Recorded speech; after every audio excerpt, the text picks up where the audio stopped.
আহলান ওয়া সাহলান সামি ভিডিও যে চ্যানেলের পক্ষ থেকে সকলকে জানাই স্বাগতম। আশা করি সকলে ভালো আছেন। আজ আরবি ভাষা শিক্ষার একটি অত্যন্ত গুরুত্বপূর্ণ ভিডিও শুরু করতে যাচ্ছি। যে ভিডিওতে আমরা শিখব উচ্চারণ বা শুনতে একই রকম লাগে কিন্তু তারা আলাদা, অর্থগত দিক থেকে এই শব্দগুলো আলাদা, অনেক ভিন্ন। আর এই ধরনের কিছু শব্দ নিয়ে আজকের এই ভিডিওটি সাজানো। আশা করি সম্পূর্ণ ভিডিওটি মনোযোগ সহকারে দেখবেন। আর যারা চ্যানেলটিতে সাথে আছেন বা চ্যানেলটি ফলো করতেছেন অবশ্যই চ্যানেলটির সাবস্ক্রাইব করবেন। তাহলে চলুন শুরু করা যাক আজকের নতুন ভিডিও। আরবি ভাষা শিক্ষার প্রথম আমরা যেই শব্দটি আমরা জানব আজকে সেটি হচ্ছে মাতার। মাতার অর্থ বৃষ্টি। আমরা যদি এভাবে বলি যে মাতার, এটা অর্থ বৃষ্টি। আপনারা মনে রাখবেন যে একটার পরে আর একটা কথা যখন আসবে তখন দুটার ব্যাপারটা বুঝতে পারবেন। আপনারা খেয়াল করবেন। মাতার, মাতার, মাতার অর্থ এয়ারপোর্ট। অবশ্যই খেয়াল করছেন হয়তো, একটা শর্ট সাউন্ড, একটা লং সাউন্ড। শর্ট সাউন্ডের যেটা মাতার, এটা অর্থ বৃষ্টি। লং সাউন্ড মাতার, মাতার অর্থ এয়ারপোর্ট।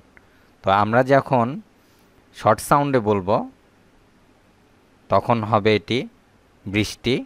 যখন একটু লং সাউন্ডে বলবো তখন এটি হবে এয়ারপোর্ট।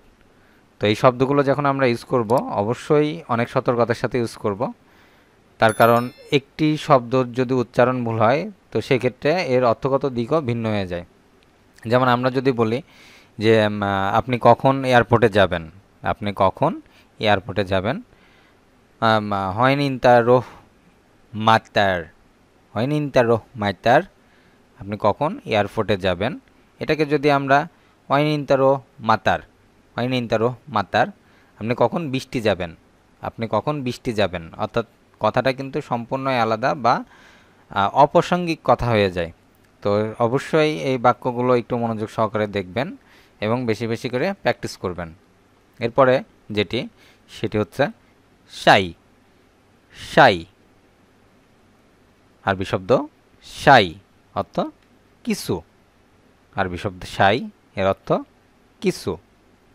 এরপরে যেটি জানব একটু লং সাউন্ড শাই। শাই এর অর্থ চা। একটি জিনিস খেয়াল করেন, শর্ট সাউন্ড শাই এর অর্থ কিছু, একটু লং সাউন্ড শাই এর অর্থ চা। বেদ। বেদ আরবি শব্দ এর অর্থ ডিম। বেদ আরবি শব্দ এর অর্থ ডিম। বেত। বেত খেয়াল করেন, বেত এর শব্দ, এটি বাংলা অর্থ বাড়ি বা ঘর। একটু খেয়াল করেন, বেদ, বেত, বেদ, বেত। তাহলে আমরা যদি বাংলার দিকেও খেয়াল করি, একটি দর উচ্চারণ আর একটিতে থর উচ্চারণ, তো সেক্ষেত্রেও সাউন্ড যদি একটু জোরে বলতে যাই অনেক সময় বেদ, বেদ অনেকটা উচ্চারণ একই রকম শুনতে লাগলেও আসলে কিন্তু শব্দের যে অর্থ এটা কিন্তু অনেকটাই ভিন্ন। তো আশা করি এই জিনিসগুলো বেশি বেশি করে প্র্যাকটিস করবেন এবং আপনাদের সুবিধার জন্য আরবিতেও দেওয়া হয়েছে যাতে আপনারা উচ্চারণটা সঠিকভাবে করতে পারেন। সাহার। সাহার আরবি শব্দ সাহার এর অর্থ মাস। সাহার এর অর্থ মাস। শাআর। শাআর আরবি শব্দ শাআর অর্থ চুল। একটা খেয়াল করেন, সাহার, সাহার এর অর্থ মাস, অর্থাৎ আমরা যে মাস গুনি সেই মাস, ক্যালেন্ডারের মাস সাহার। আর একটা হচ্ছে শাআর। শাআর এর অর্থ চুল, মাথার চুল, এটা আরবিতে বলা হয় শাআর। জামাল। জামাল আরবি শব্দ জামাল এটি আমরা কোনো ব্যক্তির নাম ব্যবহার করে থাকি। কারণ নাম যদি জামাল হয় তো সেটি আরবিতে বলা হয় আর কি জামাল, আরবিতে বলেন, আর আমরা বাংলাতেই বলি বা কাউকেই বলি ডাকি জামাল, কোনো ব্যক্তির নাম বোঝায়। আর এটি আল জামাল, আল জামাল এর অর্থ উট। তাহলে পার্থক্যটা দেখেন, জামাল এর অর্থ কোনো ব্যক্তির নাম বোঝায়, জামাল অর্থাৎ কোনো মানুষের নাম জামাল। আল জামাল অর্থ উট। তাহলে একটাতে মানুষ আর একটাতে প্রাণী, অনেক পার্থক্য কিন্তু। তো অবশ্যই রিকোয়েস্ট থাকবে এই ভিডিওটা অনেক মনোযোগ সহকারে দেখবেন এবং বেশি বেশি করে প্র্যাকটিস করবেন, যাতে আপনারা যা বোঝাতে চাচ্ছেন সেটা সঠিকভাবে বুঝাতে পারেন। এবং অপ্রাসঙ্গিক কথা বলে, অর্থাৎ আপনারা যদি যেটা বুঝাতে চাচ্ছেন সেখানে যদি উচ্চারণটা ভিন্ন হয় তাহলে কিন্তু অর্থগত দিক থেকেও ভিন্নতা আসবে এবং সেক্ষেত্রে কিন্তু অন্যরকম কোনো পরিস্থিতির মধ্যে আপনারা পড়তে পারেন। তো অনাকাঙ্ক্ষিত কোনো পরিস্থিতির মধ্যে যেন না পড়েন সে দোয়া করি এবং সেজন্য বেশি বেশি করে প্র্যাকটিস করবেন।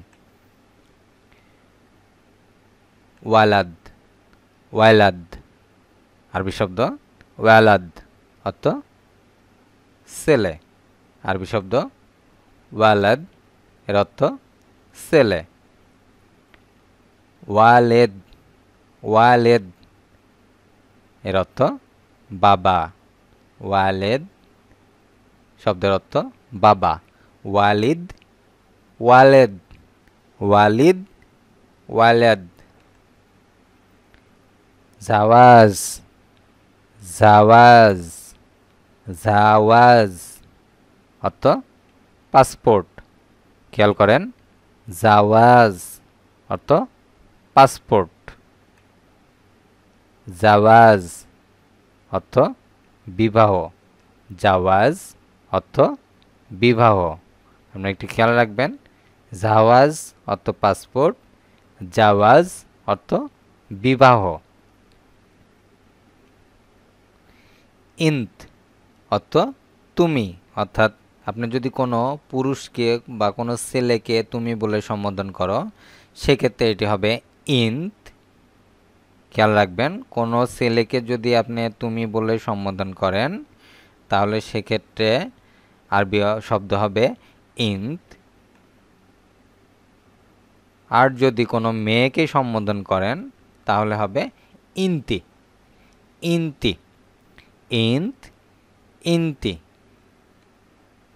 তার কারণ একটু শব্দ উচ্চারণের ভুলের কারণে কিন্তু আপনি ছেলেকে মেয়ে এবং মেয়েকে ছেলে বলে সম্বোধন করতেছেন। তো এই জিনিসগুলো অবশ্যই খেয়াল রাখবেন। দেখা হবে পরবর্তী ভিডিও নিয়ে, সে পর্যন্ত সকলেই ভালো থাকবেন। আর সাবস্ক্রাইব করতে ভুলে গেলে অবশ্যই সাবস্ক্রাইবটি করে দিবেন। দেখা হবে পরবর্তী ভিডিও নিয়ে, সে পর্যন্ত সকলেই ভালো থাকবেন। আল্লাহ হাফেজ।